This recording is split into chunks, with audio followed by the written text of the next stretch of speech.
Welcome. This is a astrology forecast for the week of April 22nd to April 28, 2020, which includes a new moon in Taurus, and I am your astrologer, Sabrina Monarch. And welcome back, or if this is your first time here, I'm Sabrina Monarch, and I'm a soul-centered evolutionary astrologer.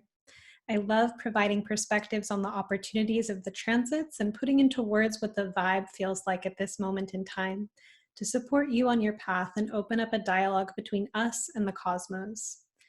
This is a video version of this week's forecast, and you can also find the forecast in straight text format at monarchastrology.com every week. And before we get started, I just want to let you know about my social media platforms. You can follow me on Instagram at Sabrina Monarch, Twitter at Sabrina_Monarch, and I have a very binge-worthy podcast with amazing guests called Magic of the Spheres. My mailing list is linked below, and that's where you'll hear about special offers and my upcoming evolutionary astrology courses, as well as get the text version of these forecasts emailed to you every week. We have a new moon in the sensuous, erotic sign of Taurus, and Pluto in Capricorn stations retrograde shortly after. Mercury in late Aries will square Jupiter and Pluto on its way out of Aries, and then will enter Taurus this week and square Saturn. As a combination with these transits, we can see a burgeoning of self-love and self-presence, the new moon in Taurus, in tandem with this clunkiness and awkwardness, the squares to Mercury, and reckoning with deep inner pressures and tensions, Pluto stationing retrograde. Perhaps there is a part of us that thinks that self-esteem is sourced from being some kind of way, being perfect or having reached some particular goal. But if I've learned anything from the Taurus people in my realm, the Taureans can be gritty. They can feel the same pleasure touching dirt with their bare hands that they would feel touching velvet. Dirt is sexy though, right? Tell me it's not. Taurus teaches us that anything can be erotic. One Taurus told me one time she spent a lot of time observing her facial expressions in the mirror, and it was not that she needed her face to look any kind of way, but she just wanted to intimately know what she looked like. I'm awkward, she said, but I'm confident about how awkward I am, and I know the shapes that my body and my face make. We think we have to delay having nice things or feeling good inside because we haven't yet achieved the thing that would grant us symbolic access to those states.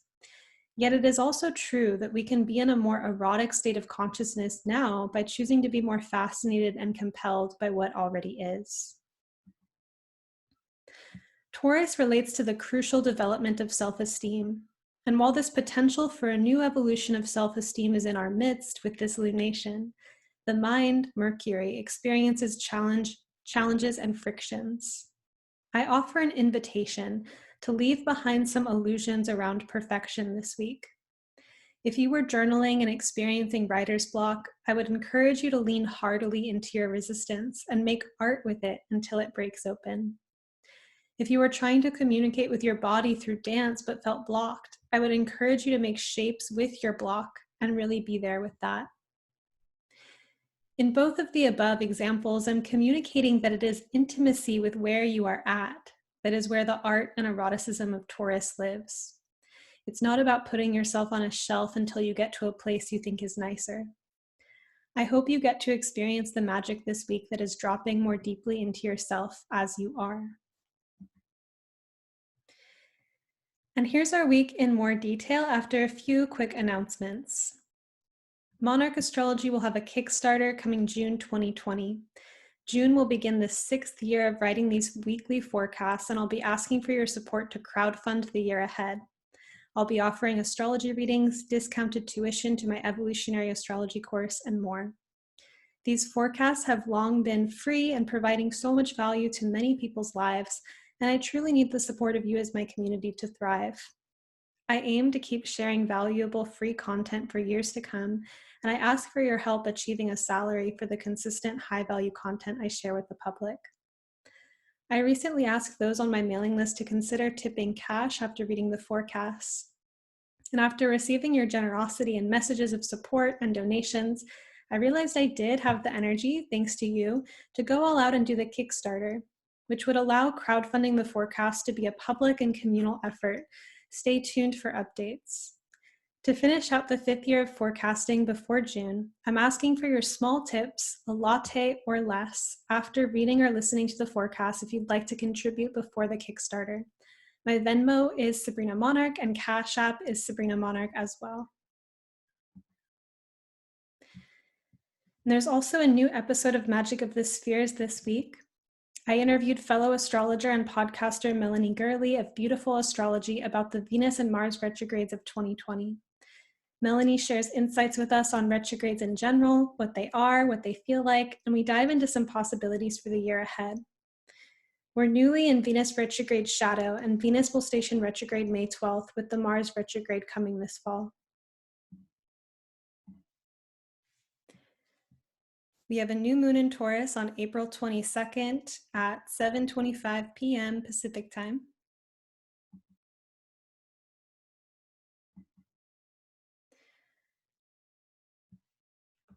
Oh, one thing is that this new moon in Taurus is conjunct Uranus in Taurus. It's very close, and it is also square Saturn in Aquarius.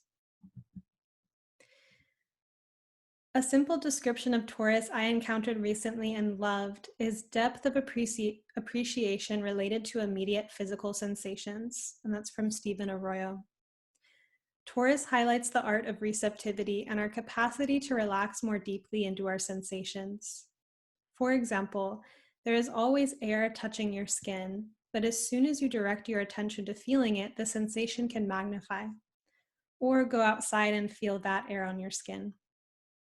Taurus is an archetype that relates to wealth and abundance, and one of its most magnetic features as an archetype is the capacity to so sensually merge with what is already present that more sensation seems to appear. In Taurian process, we thrive with simplicity. A cultivated Taurian realm is highly curated. One's possessions and the ambiance are highly intentional and reflect the values of the one who curated it. This lunation can correlate with a growing inner impulse toward curating our environment, our home environment perhaps, our relationship with wealth and abundance, and our relationship to physical possessions. Curation implies we gain some insight on what we value and can from there discern what we want to participate with as well as what we don't. With this new moon so close to Uranus, a planet of awakening, epiphany, and revelation, many of our liberating breakthroughs are wanting to come through the body. This would be a great time to re-engage with the pursuit of grounding or connecting with your root chakra reality. And wherever we are at this point in the process, there are likely to be discoveries. Taurus relates to the critical necessity of self-love, self-esteem, and positive self-regard, and it is sourced internally. It's how we feel when we dance, not how we look to an audience. It's how we enjoy sound moving through our throat when we sing, and not how well we sound to anyone else. It's feeling pleasure and feeling worthy of pleasure, regardless of how conventionally sexy we think our bodies are. A great Taurian secret is feeling turned on by anything and everything, that we can feel the eroticism of all of our emotions, or the eroticism of the places of yearning or intensity within us, that we can give ourselves to experience. If there are internal places we have a harder time connecting with, this could be a good time to experiment with finding the eroticism in it. Whoever said eroticism and perfection were the same thing? Taurus is empowered by self-possession, taking ownership in and relishing in its own experience. This mindset can transform negative, mundane, or boring experiences, as well as bring out brighter colors in the already joyful or ecstatic parts of our experience. On April 25th, we have Mercury square Pluto, Mercury in Aries, and Pluto in Capricorn. We may be experiencing some recalibration around how we do or don't hold our tongue.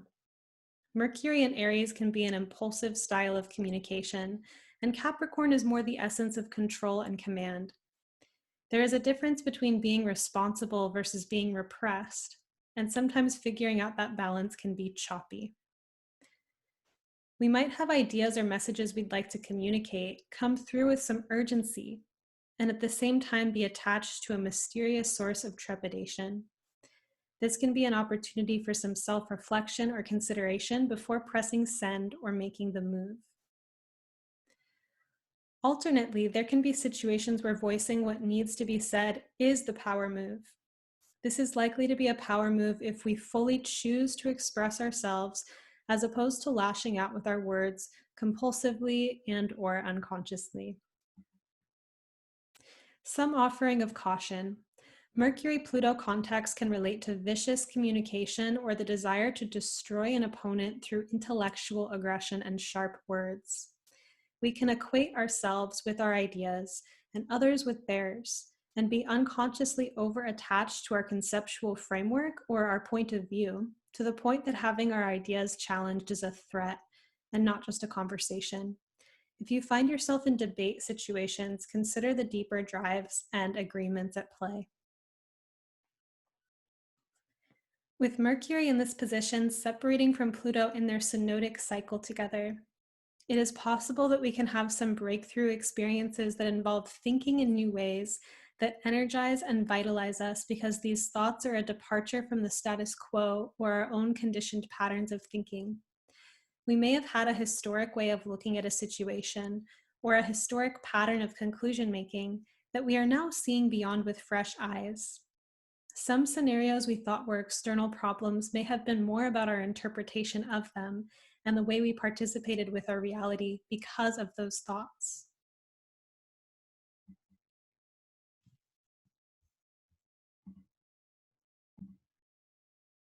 Pluto stations retrograde on April 25th at 11:54 a.m. Pacific.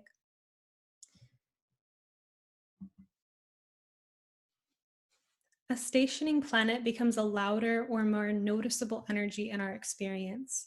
Thus, themes of transformation, regeneration, underworld journeying, angst, grappling with our inner demons, and grappling with power dynamics may be more visible in our experience.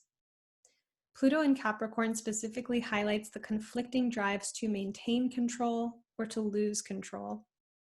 Our concept of what it means to, quote, have it together is under transformation.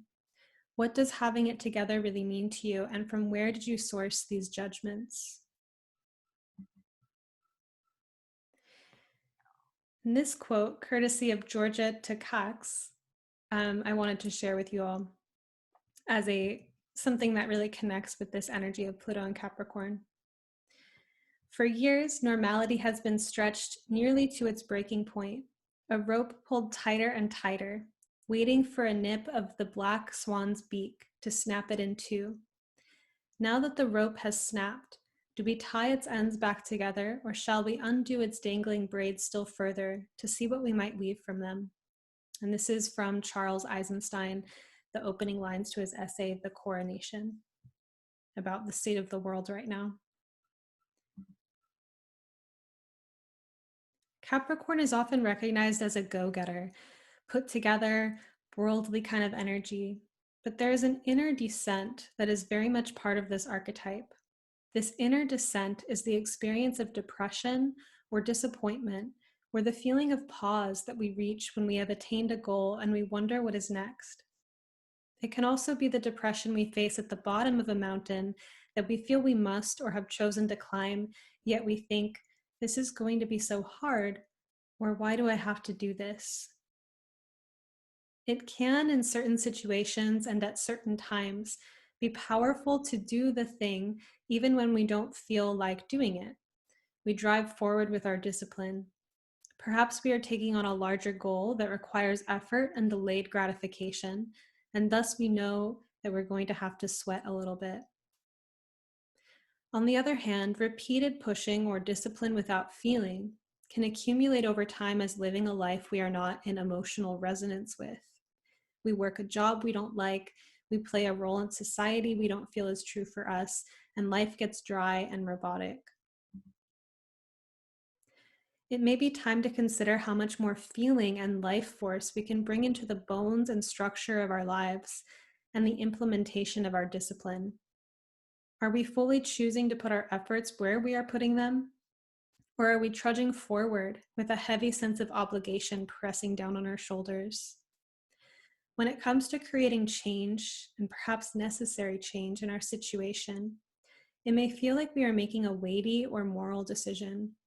Things can be lighter and things can get lighter, but psychological tension and resistance is a heavy energy, and confronting it can be as well.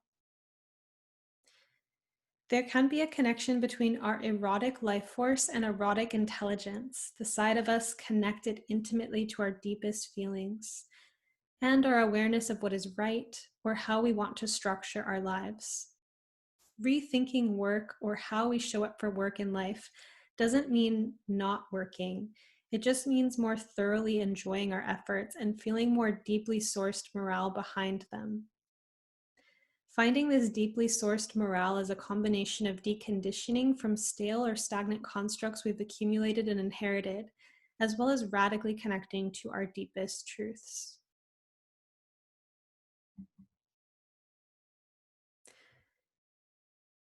Later this day, Mercury in Aries will square Jupiter in Capricorn, 9:31 p.m. This transit may correlate with a more innocent recognition bubbling up in our awareness of where we are engaging in pessimistic beliefs or fatalistic thinking.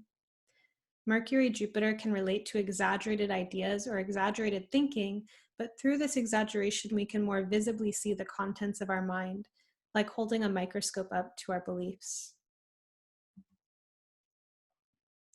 On April 26th at 2 a.m., the Sun will conjunct Uranus in Taurus. Awakening and peak experiences are highlighted here. How do we encounter the miraculous or encounter ecstasy? What makes the ecosystem of our inner life fertile for awakening? We may be encouraged to be more generous about resourcing ourselves with the things and practices we know bring us pleasure and expansiveness. And as we enter this realm of pleasure and expansiveness, we can be further resourced with spontaneous insights and epiphanies. Think metaphorically, or perhaps literally, of the process of leaving a stale room to go outside for some fresh air and a walk. April 27, Mercury enters Taurus. When I think of Mercury in Taurus, I remember one Mercury in Taurus years ago where I was in the practice of writing with a typewriter every day. Mercury entered the sign of Taurus while I was doing this, and I got a vision of pulling words from the ether and heavily pinning them to earth with the typewriter keys, which demanded a lot of pressure, these keys, to make a mark. Mercury in Taurus can relate to a sensual, tactile relationship with language, where we feel a certain possession of the words that come through us and how they feel inside of us. Some Mercury in Taurus natives, I almost said tortoise, and it's kind of the same vibe, that slowness. Some Mercury in Taurus natives are slow and deliberate speakers whose words can be felt in the bodies of those who listen because the words are themselves nearly physical presences. Taurus itself is not a cerebrally charged sign. Taurus relates more to the instinctual knowledge of the body. However, let us consider the ways that thoughts, Mercury, can be possessions, intentionally or unintentionally.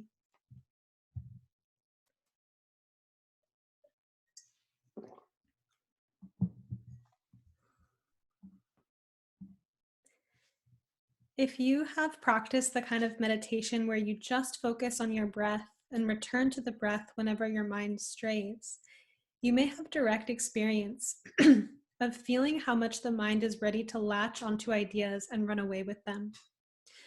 Meditation helps us become more aware of how we attach onto ideas and therefore helps us detach from this as an unconscious habit.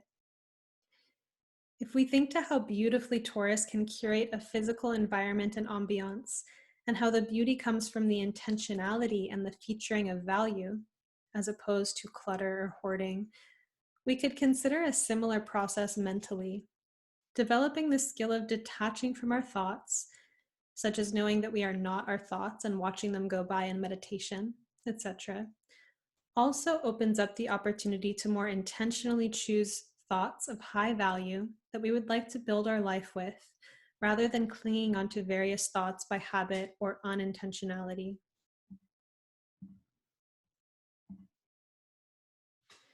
On April 28th, Mercury in Taurus will square Saturn in Aquarius.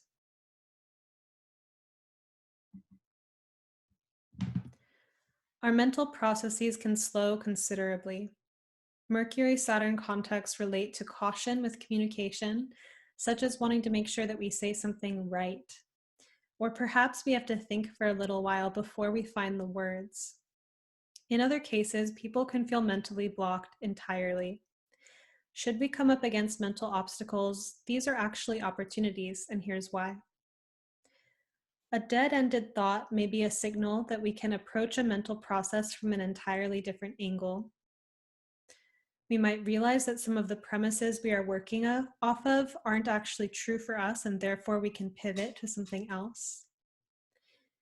We can be more cognitively in touch with a problem and also more prepared to channel a solution. For a person attempting to make an argument, for example, understanding the other point of view, the obstacle to their argument, is eventually going to make a stronger argument than if they had never considered the opposition. In the signs of Taurus and Aquarius, the sensuality of the channels of thought we are tuned into is highlighted, meaning we can consider our mind like a radio station. Certain stations of thought are going to create a feeling of dullness or heaviness in our bodies, while other stations are going to create sparks, give us chills, or make us feel super alive. Our capacity to feel these signals can help us tune in with more liberating or more life-giving ideas, because our body is literally giving a full-bodied yes to enlivening ideas. If working with a mental problem or puzzle, consider brainstorming a bunch of different options and feeling into which ones feel the most alive or energizing in your physical body. Thank you for meditating on the planets with me this week. Please like, comment, and subscribe. This is a new YouTube channel, or new really endeavor on YouTube, and bringing these forecasts to video form. So your like, comment, and subscribes will really help grow this channel. And if you enjoy these forecasts and would like more personalized guidance regarding your personal astrology, I would love to read your natal chart for you. If you would like me to explore the themes in your chart, book a reading with me through the link in the video description. And if you explore monarchastrology.com, you can also find a What People Are Saying page with all the feedback. I meditate on charts before reading and combine my knowledge of astrology with my clairvoyant abilities to offer you some insights about themes you are working with in this life based on prior lives and what is the evolutionary purpose of this lifetime. I recorded an episode on my podcast, Magic of the Spheres, recently titled Befriending Your Intuition and Clairvoyance. If you'd like to learn more about my relationship with clairvoyance, along for tips with increasing years, I'm including that link in the description as well. I can work with your specific questions and shed light on ongoing issues or patterns you would like to shift as well. So thank you for joining me, and remember to follow me on Instagram and Twitter and check out the podcast Magic of the Spheres, and I'll see you next week.